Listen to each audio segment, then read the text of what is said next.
título que he puesto a ella, que es La vida sabia, Séneca y los beneficios.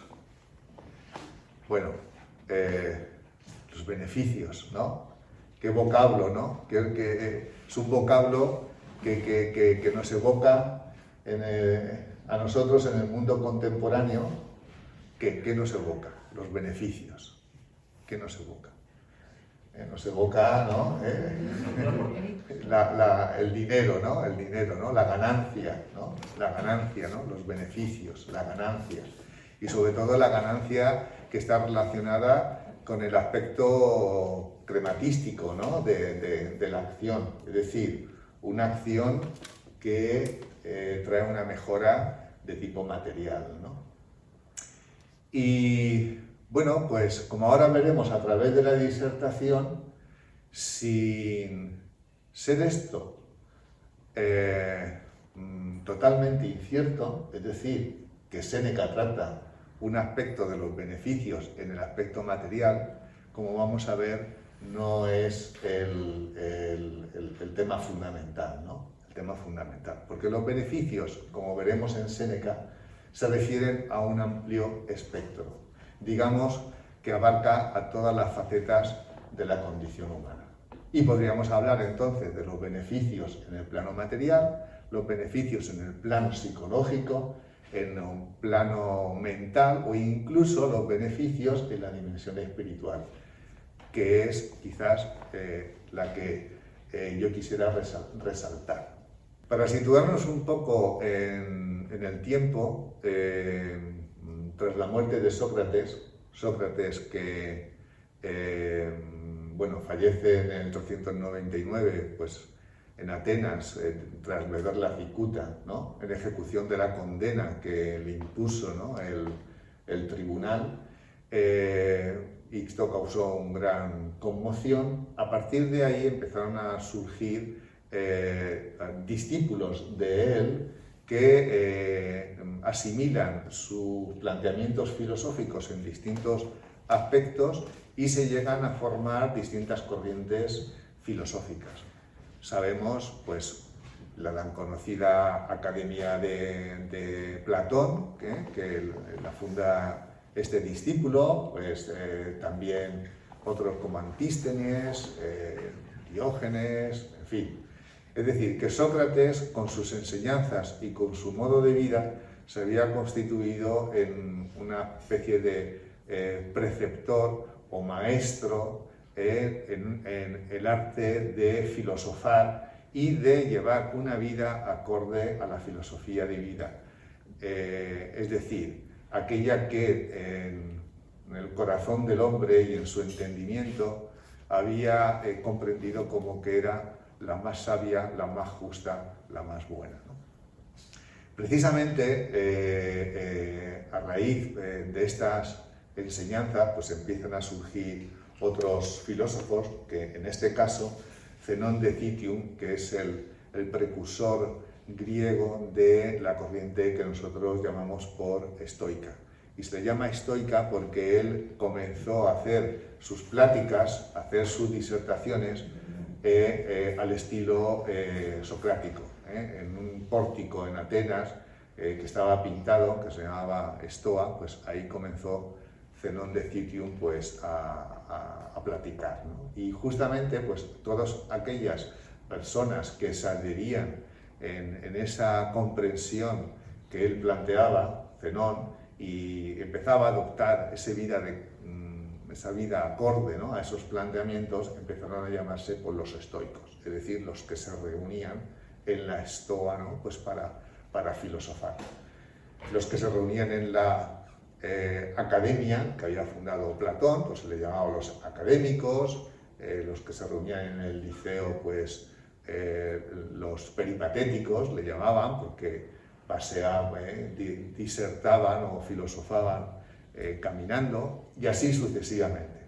Bueno, pues esta corriente del estoicismo empieza a desarrollarse en Grecia y después de un periodo inicial donde aparecen figuras como Aristón, Apolófanes, Helio de Calcedonia, Dionisio de Cralea, Perseo de Citio, Cleantes, Crisipo y Esfero, que podemos citar que son aquellos primeros filósofos estoicos que empiezan a escribir, ¿no? Y a crear una, más que una escuela, porque no llegan a tener un sitio físico como Aristóteles en el Liceo o Platón con la academia, empieza a crear un movimiento que podemos llamar un movimiento filosófico, más que, podríamos decir, una escuela. Estoicismo, más que escuela, es movimiento filosófico.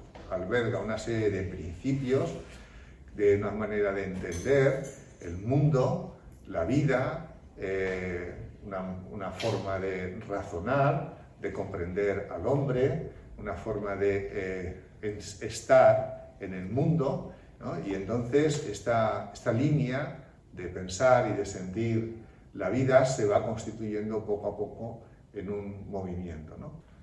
Así encontramos que a partir del siglo I de la era cristiana nos encontramos a un Lucio Anneo Séneca, que es precisamente del que esta tarde vamos a hablar en el tema del Tratado de los Beneficios. Séneca hace sus disertaciones a la mayoría de las personas con las cuales se relacionaba, ¿no? Sea su mujer, sean jurisconsultos que le escribían, su hijo, etc. Y entonces él imbrinca toda la filosofía en las circunstancias en las cuales se vivía. Por eso, a través de las lecturas que nosotros podemos hacer, por ejemplo, de los tratados morales de Séneca, lo que vemos es su biografía personal, es decir, lo que vivía, las situaciones en las cuales se encontraba inmerso y el pensamiento filosófico que en ellas tenía, ¿no? O sea, cómo las llevaba, ¿no? Y bueno, pues a través precisamente de ello, lo que vemos es que Séneca había llevado una vida pues bastante azarosa, ¿no? Desde que nació hasta que nació en Córdoba, como la mayoría de vosotros sabéis, y bueno, pues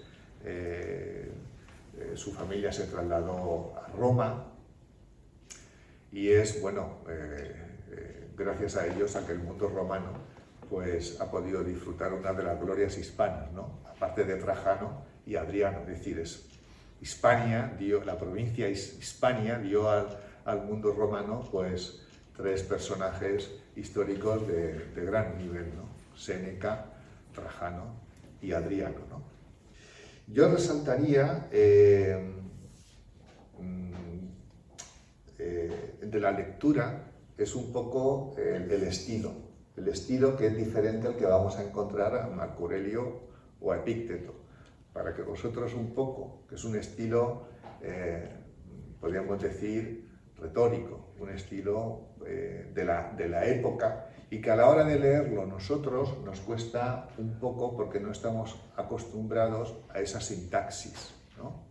No estamos acostumbrados, y esto es lo que hace que cuando uno se ponga a leerlo, bueno, pues de alguna manera produce una especie de parón, ¿no? Ahora lo veréis, ¿no?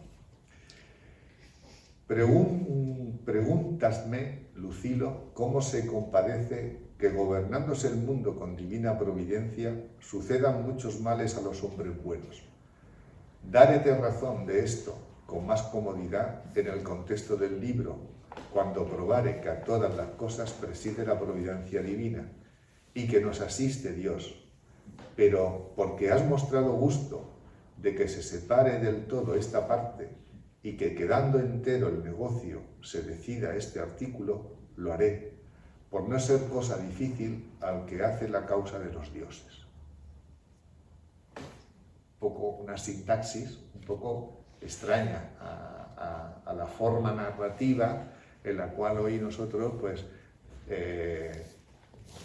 tenemos en la mayoría de los libros, incluso pues en los ensayos filosóficos, ¿no? Pues ahora vamos a dedicarnos un poquito a los beneficios. Los beneficios, bueno, Paul Veyne, en ese libro del estoicismo que antes os he citado, hace todo un estudio introductorio del cual yo ahora simplemente pues voy a dar una serie de pincelazas, cómo este investigador pues contextualiza esta obra, ¿no? en la obra propia de Séneca y en el mundo en el cual él vive, ¿no? Nos dice que es el más largo de los tratados de Séneca, ciertamente, de los beneficios, es el más largo de todos ellos. Una publicación de este tratado lo podéis tener en esta antigua edición, Ediciones Ibéricas, que es del año 58, ya es antigua, y nos dice que, bueno, pues, ¿de qué trata la obra? Bueno, la obra trata del tema de la beneficencia y el reconocimiento o gratitud que desempeñan un papel considerable en la sociedad grecorromana. Repito, la beneficencia y el reconocimiento o gratitud. Y nos dice, en el estudio que hace Paul Veyne, que el desarrollo que realiza en esta obra, que está escrita en las postrimerías de su vida, cuando ya había sido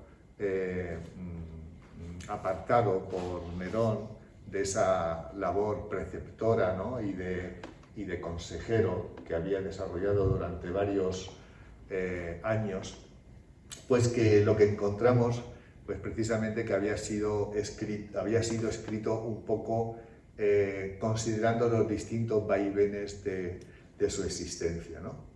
Y que, bueno, pues sin llegar a ser lo que nosotros entendemos como un tratado sobre los beneficios, donde se plantea un tema, hay un esquema y va desarrollándolo de una forma paulatina con determinados ítems, es decir, una introducción, o prólogo, ¿no? Un tema desarrollado y luego un epílogo, no vamos a encontrar este esquema, sino lo que vamos a encontrar a través de la obra pues son un conjunto de ideas que bajo el mismo tema van desarrollándose según aspectos circunstanciales, ¿no?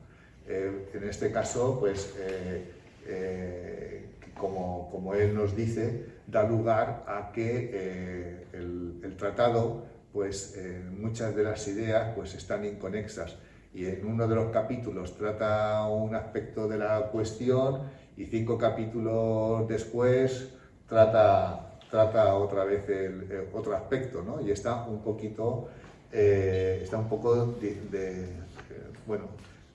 diversificado, ¿no? O disperso, ¿no?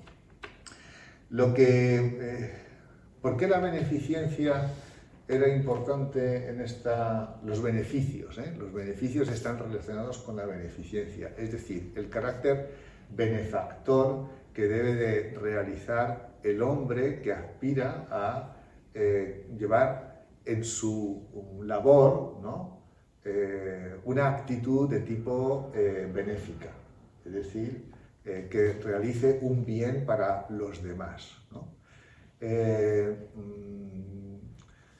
Y entonces Paul Veyne lo que plantea es que esta obra tiene mucho de circunstancia epocal, es decir, estaban evidentemente los patricios, los terratenientes, los burgueses, aquellos que tenían el poder material que le daba su posición social y las actividades económicas que realizaban, y que precisamente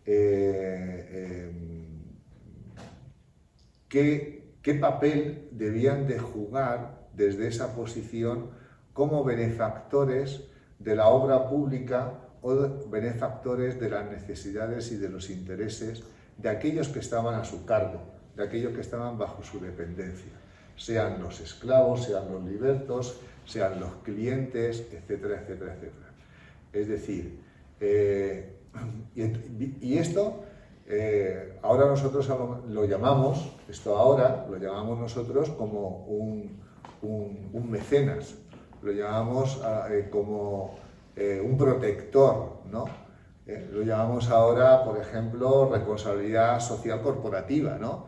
Es decir, el papel que tienen que hacer las empresas en el terreno de lo social, ser benefactores del mundo social a través de, patrocinar eventos deportivos, culturales, artísticos, de necesidades humanas, ¿no? Y todos conocemos pues ese papel que tiene nombre y apellidos en las famosas fundaciones que suelen tener todos los bancos y suelen tener todas las empresas, ¿no? Con fuerte capital, ¿no?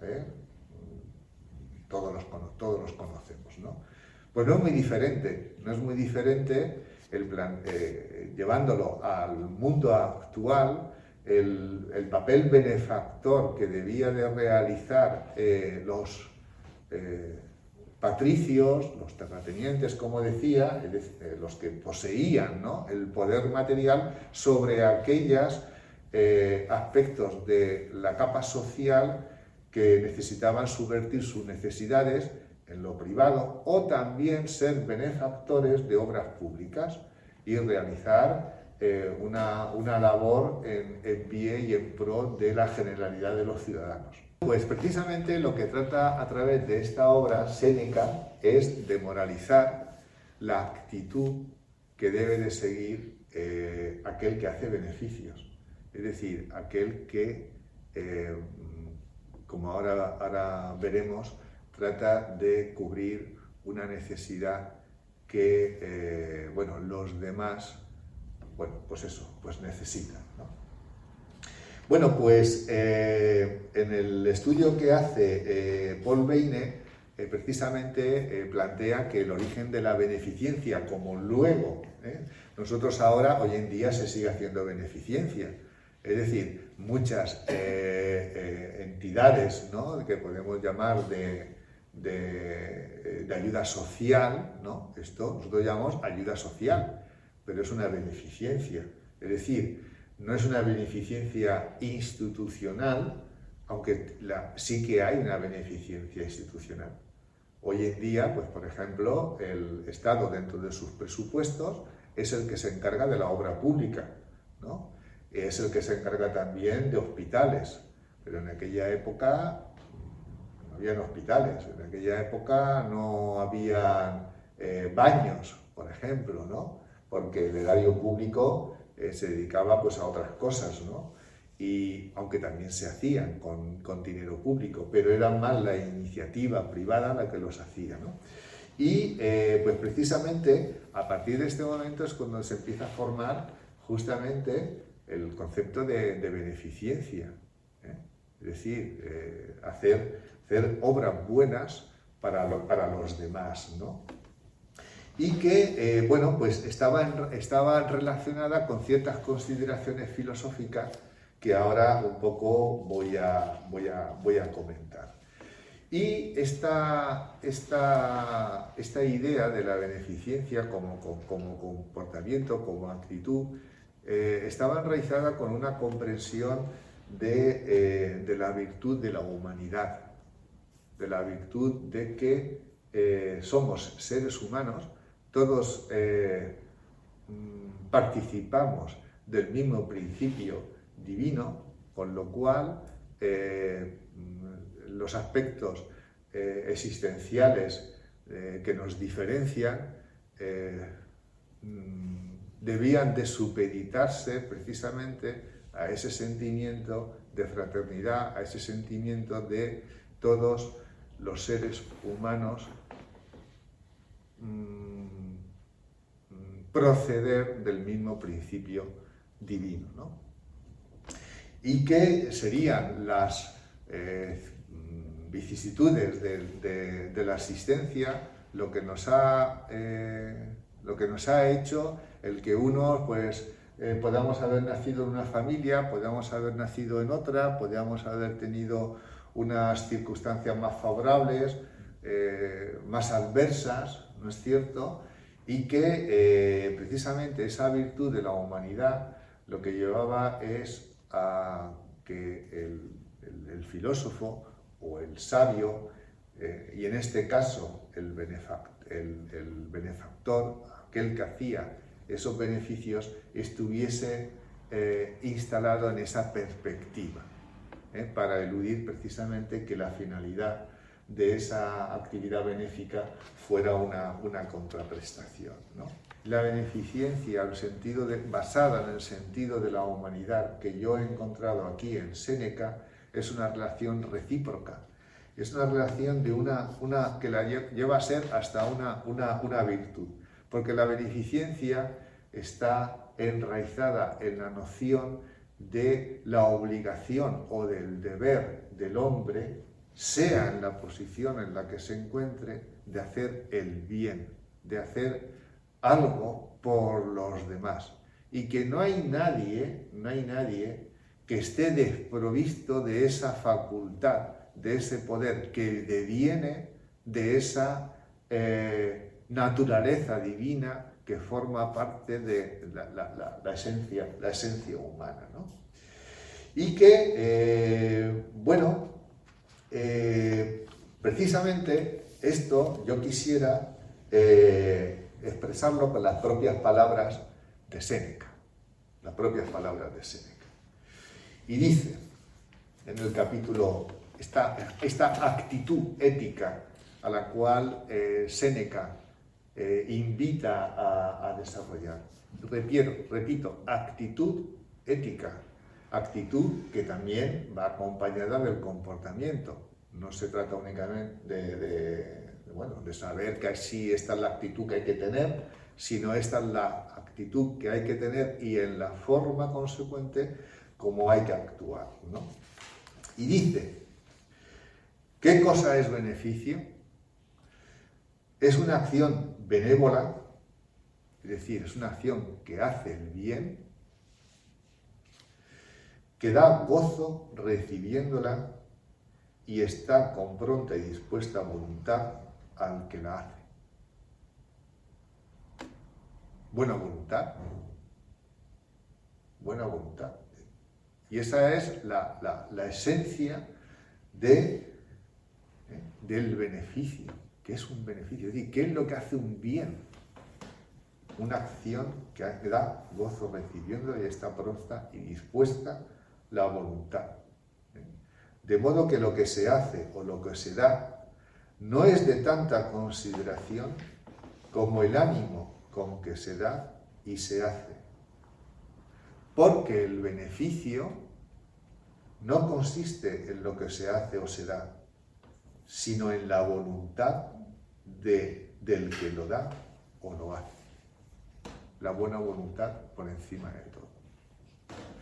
Y, bueno, ahora, si bien este es el concepto, la actitud que debe de tener el sujeto, ahora, bueno, esa buena voluntad hacia quién se dirige o sobre qué se dirige, es decir, cuál es el objeto sobre el cual esa buena voluntad va a realizar su actividad benefactora, es decir, realizar un bien, sea en la vida, sea en los otros o sea en el mundo en el que vivimos. Y dice, no ceses en hacer el bien, persevera en tan heroica acción y cumple con las obligaciones del hombre de bien. Ayuda a unos con hacienda, a otros con crédito, a otros con buenos consejos y a otros con saludable doctrina. ¿Qué actitud hay que tener entonces cuando se hace esto? Aparte de esa actitud de buena voluntad, como tenemos el riesgo de anidar en nuestro corazón la esperanza del agradecimiento, ya no digo la contraprestación, el agradecimiento por lo menos, o que se acuerden de uno cuando esté necesitado. Che, yo hice esto por ti.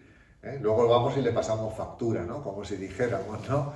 Decimos, bueno, que yo esto hice un día por ti, que en un momento determinado, pues, no sé, se te estropeó el coche, me llamaste por teléfono y te fui a recoger y ahora yo que necesito algo de ti, pues, en fin, Te lo pido y me dices que no puedes, ¿no? Estamos pasando la factura, ¿no?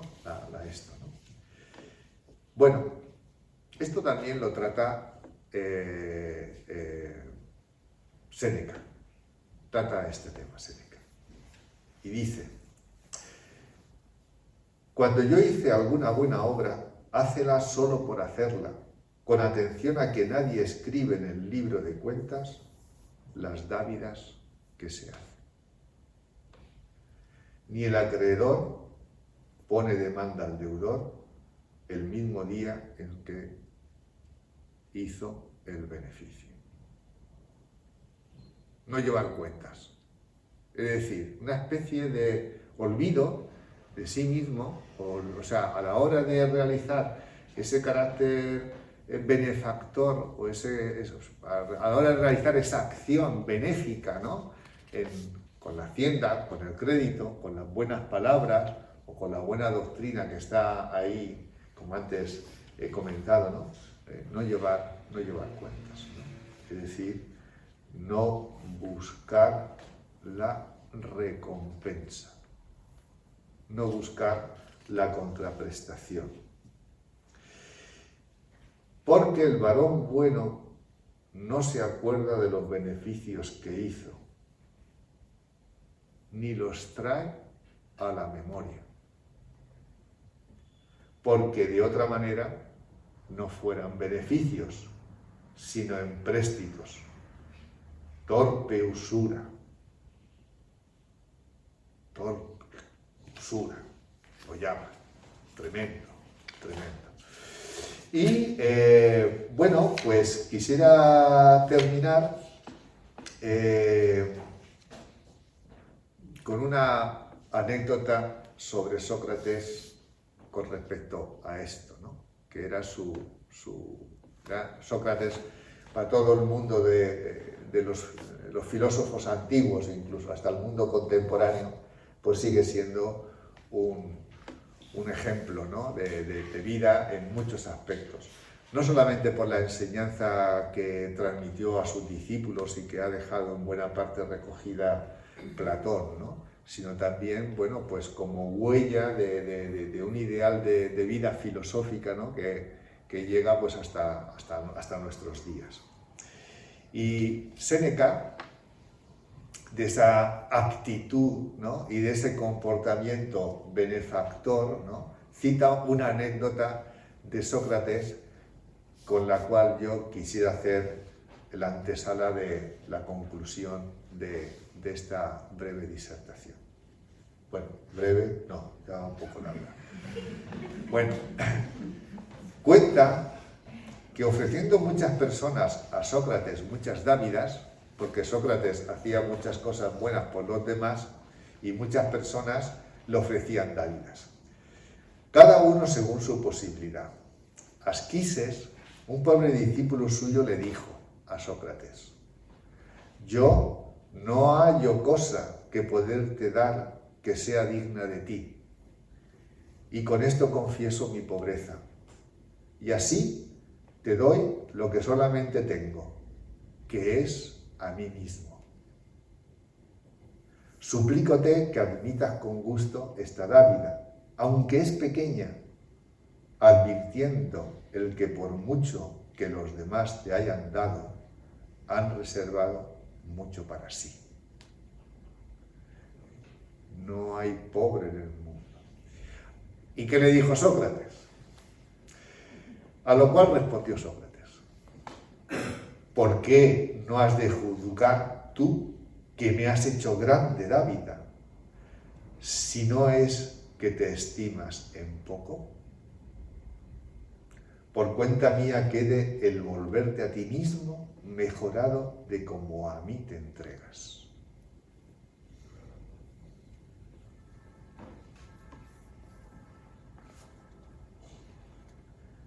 Y para terminar, este trabajo, ¿hasta cuándo hay que hacerlo? Séneca estaba retirado en su hacienda, ya eran sus últimos años de vida, y escribió esto: ¿qué haces, Séneca? ¿Apartarte de tu profesión? Y contesta Séneca a esto una pregunta que le haría alguno. Ciertamente nuestros estoicos dicen, nosotros hasta el último fin de la vida hemos de trabajar, sin dejar de cuidar del bien común, y de ayudar a todos, y de socorrer a los enemigos, y de obrar con nuestras manos. Nosotros somos los que a ninguna edad damos descanso. Nosotros somos los que hasta en la muerte no tenemos descanso, de tal manera que si pudiese ser, aún la misma muerte no será ociosa.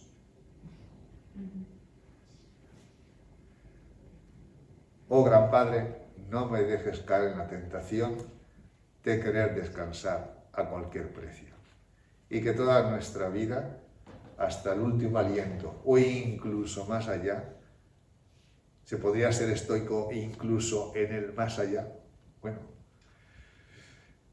seamos una fuerza benéfica en nuestra vida, en la vida de los otros y en la vida de la ciudad. Y así podremos salir mejor de esta vida de cómo entramos y dejar el mundo un poquito mejor de lo que lo encontramos al llegar. Muchas gracias.